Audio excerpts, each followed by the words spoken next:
The message lasted 4 seconds. For seconds that would later be replayed in every Imperial War Academy as the moment everything changed. Do not advance further. This is your only warning. Admiral Cashin Hale didn't shout. He didn't threaten. He didn't posture. He simply stated a fact. On the bridge of the Imperial flagship Vraction, Supreme Executor Torin Velk watched the transmission end with mild amusement. The holographic projection of the human admiral vanished, leaving only the cold starlight beyond the viewport. 7 Imperial dreadnoughts. 32 cruisers. An escort screen that blotted out the stars. Against them, 3 visible human defense platforms and a handful of patrol frigates. Torin let out a low, dismissive laugh. That, he said to his assembled officers, was their only warning? A ripple of restrained amusement passed through the chamber. Humanity had expanded rapidly in the last 2 centuries. Industrious, adaptable, irritatingly resilient, but still young, still limited, still inferior to an empire that had ruled half the spiral arm for millennia. Commander Marcus Vale, Torin's tactical advisor, shifted uneasily. Executor, human fleet signatures are unusually quiet. Quiet, Torin repeated. Yes, sir. Minimal communication traffic. No distress signals. No defensive formations forming. Torin waved a claw dismissively. They're intimidated. But Marcus didn't look convinced. Beyond the viewport, the Imperial fleet crossed the final boundary marker, a faint blue beacon drifting in the void, the official edge of human sovereign space. The beacon blinked red once, then went dark. Across all channels, human communications ceased. Not jammed, not scrambled, gone. On every Imperial display, the human ships remained in place, motionless. No weapons charging, no fighter deployment, no retreat. They simply watched. Minutes passed.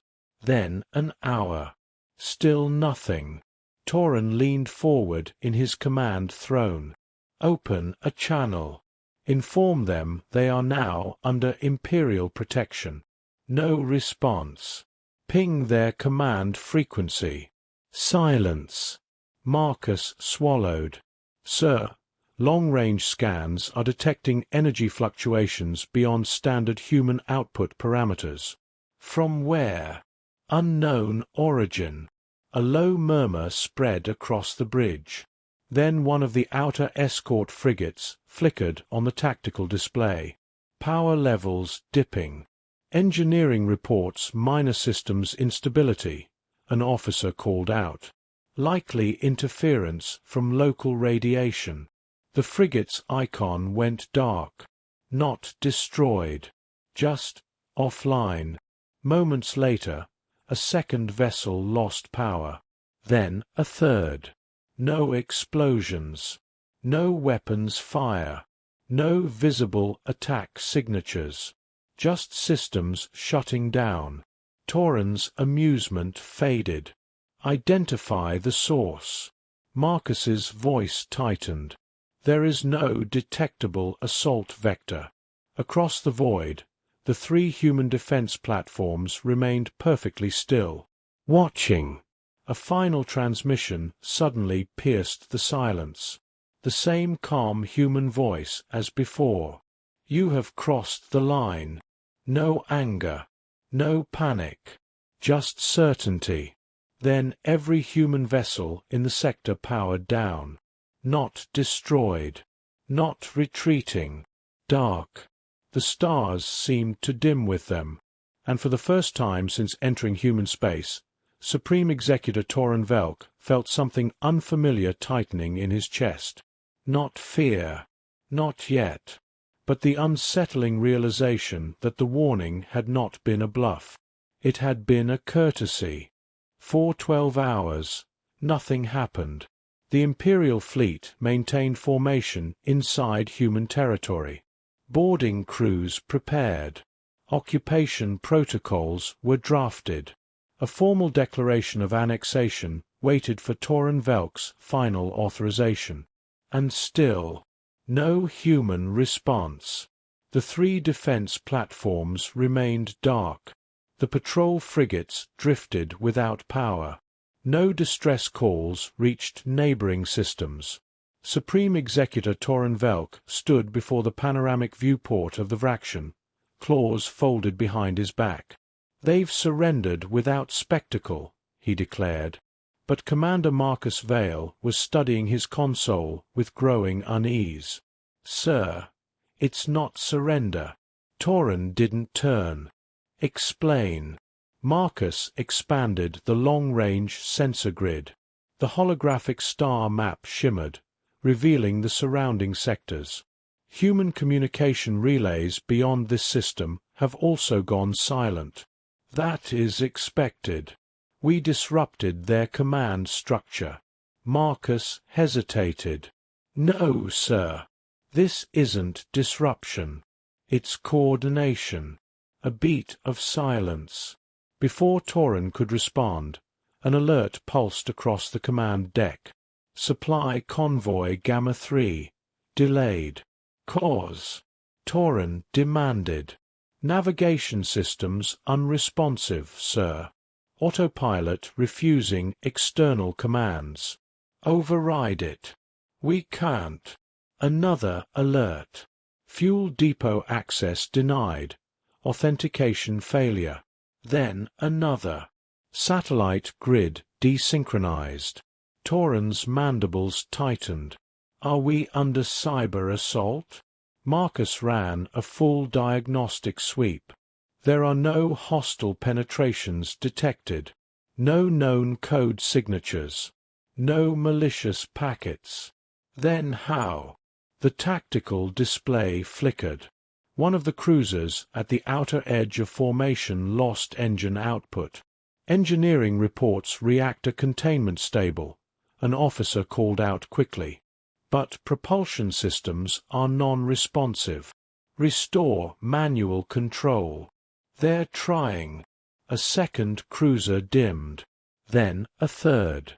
One by one, ships began slipping from the formation, not destroyed, not damaged, simply drifting as their systems powered down. Panic began creeping into voices across the bridge. "This is impossible. Shield generators are online, but weapon targeting is offline. Primary thrusters are unresponsive." Marcus stared at the data streams. "They're not attacking the ships." Tauren turned sharply. "Then what are they attacking?" Marcus swallowed. "They're attacking trust." The implications settled heavily over the chamber.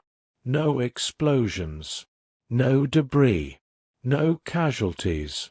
But Imperial systems, thought invincible, were quietly failing. Across the sector, long-range scans detected faint energy signatures far beyond Imperial detection thresholds. Human fleet movement, but impossibly precise. Coordinated without visible communication, as if every ship already knew its role. A new transmission pierced the silence. Admiral Cassian Hale's image appeared once more, calm as ever. "You were warned." Behind him, human command centers hummed with quiet efficiency. No alarms. No chaos. Tauren stepped forward. "You dare cripple Imperial vessels inside our own formation?" Cassian's expression did not change. "We have not fired a single shot." Another Imperial destroyer went dark. "You are sabotaging us," Tauren hissed. "No," Cassian replied evenly. "We are containing you." The word echoed. Containing. Across the viewport, stars gleamed cold and indifferent. Then Marcus noticed something else. "Sir, human ships are repositioning." "Where?" He enlarged the tactical map. Human fleet signatures were appearing, perfectly spaced, around the disabled Imperial vessels. Not in attack vectors. In encirclement. Torin felt it then. Not fear. Understanding. The warning had not been about resistance. It had been about consequence. And the silence? The silence had been the sound of humanity preparing. The Imperial fleet was still intact. That was the most terrifying part. No burning wreckage. No debris fields. No loss reports flooding command channels. 7 dreadnoughts. 32 cruisers. Hundreds of escorts. All present. All operational. Except they weren't. Supreme Executor Torin Velk stood rigid in the center of the Vraxian's command chamber as red and amber warnings pulsed across every display. "Report," he demanded. Commander Marcus Vale didn't look up from his station. Primary weapons across 9 vessels are locked in standby mode. Targeting arrays refuse to calibrate. Override them. We've tried. The system believes there is no valid hostile target. Torin's claws dug into the armrests of his command throne. They are surrounding us. Yes, sir. On the holographic star map, human fleet markers had fully materialized. Not charging, not aiming, just present. Perfect spacing, perfect geometry. A sphere of containment around the Imperial formation. They moved without detectable communication, Marcus continued quietly. Every repositioning was simultaneous. Pre-programmed maneuvers, Torin snapped. Marcus shook his head. No, sir. Adaptive.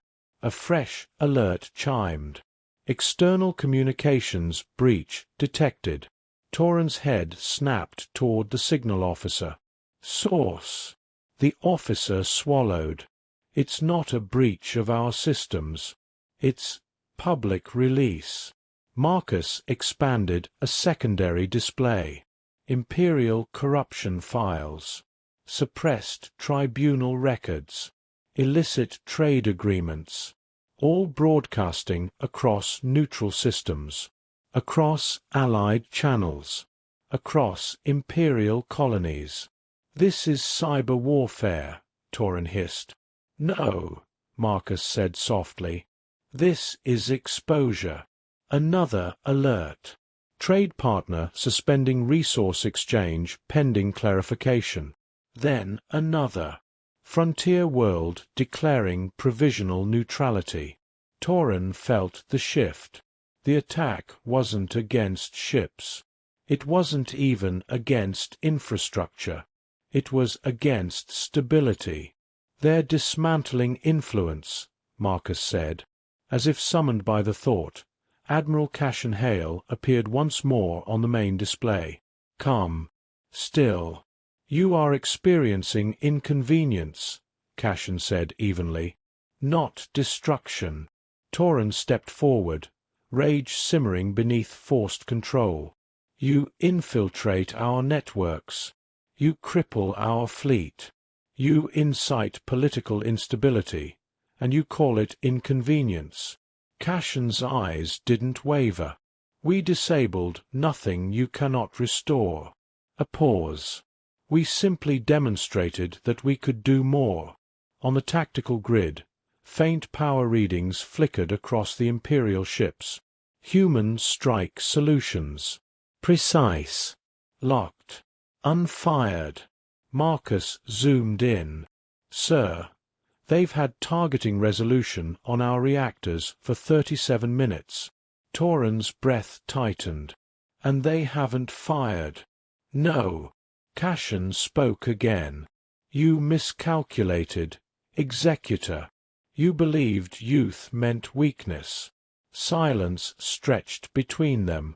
You were warned. For the first time, Torin did not respond immediately. He studied the containment formation, the restraint, The precision. Not chaotic. Not vengeful. Controlled. Why not destroy us? Torin finally asked. Cashin's expression did not change. Because we prefer neighbors to enemies. Another Imperial cruiser drifted powerless, its systems cycling in controlled shutdown. Not sabotage. Permission revoked. The realization settled heavily over the command chamber. Humanity had not panicked, had not retaliated in fury. They had waited, prepared, positioned, and then, without firing a single shot, proved they could dismantle an empire piece by piece. Torin looked around at his officers. For the first time in centuries of Imperial dominance, uncertainty filled the room.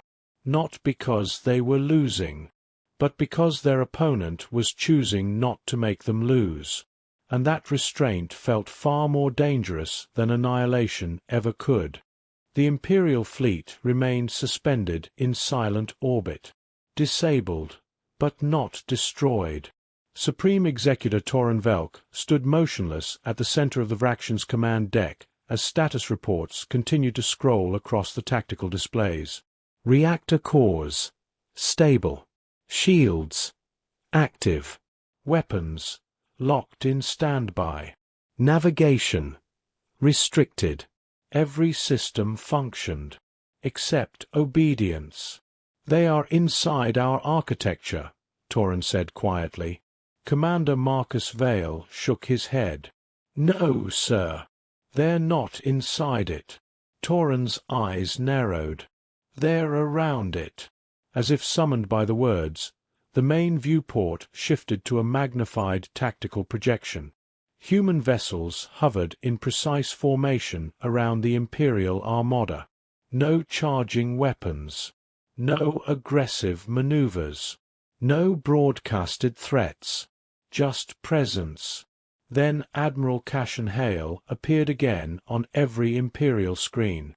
We will now restore partial propulsion to 3 of your outer cruisers, Cashin stated calmly.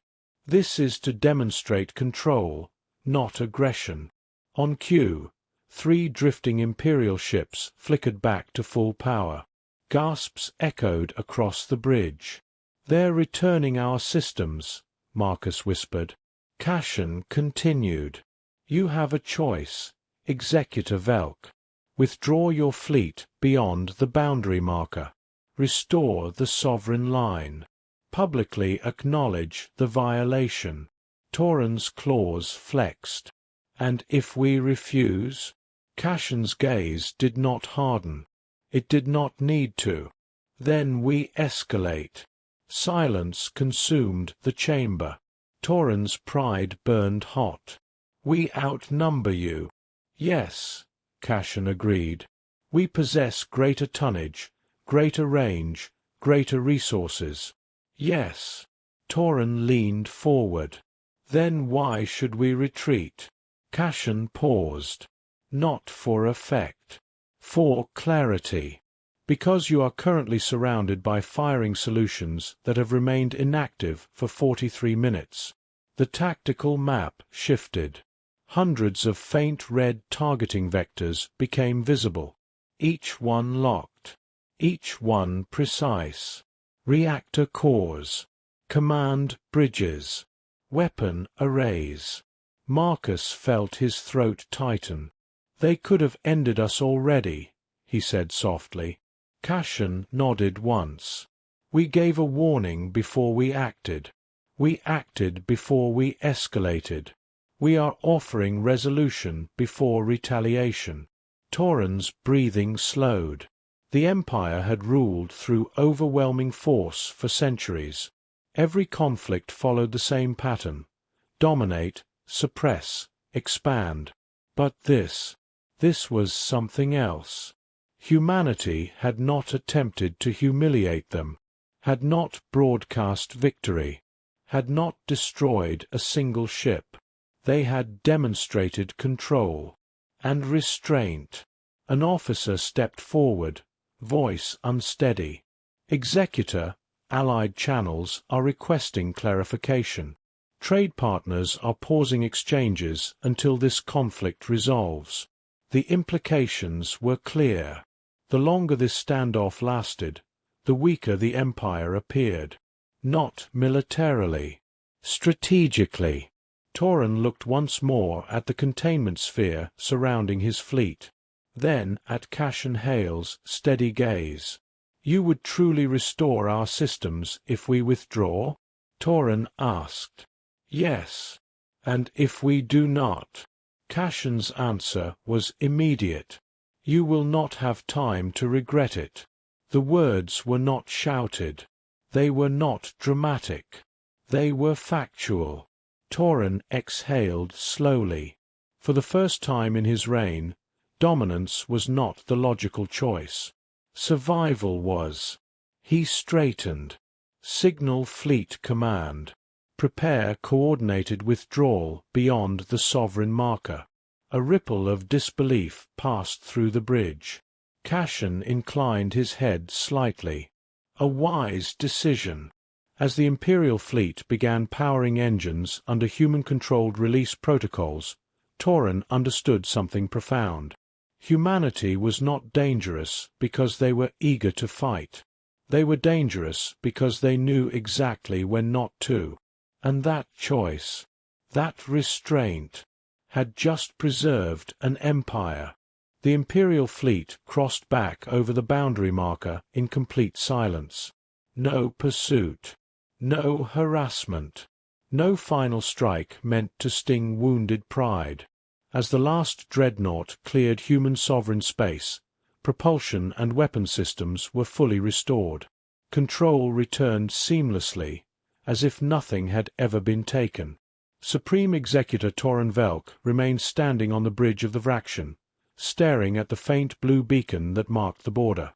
It blinked once, then steadied. No message accompanied it. No threat. No triumph. Just a line, re-established. Behind him, Commander Marcus Vale reviewed the damage reports. 0 casualties, Marcus said quietly. No permanent system corruption. Reactor cores untouched. Fleet integrity intact. Torren exhaled slowly. They could have ended us. Yes, sir. And they chose not to. Yes. Across neutral systems, human transmissions resumed as if nothing had occurred. Trade routes reopened. Diplomatic channels reactivated. Cyber leaks ceased as suddenly as they had begun. Within days, markets stabilized. Within weeks, public panic faded. Official Imperial records labeled the incident a border miscalculation resolved through strategic de-escalation. But inside the high archive of strategic threat assessments, a new classification was quietly entered. Humanity.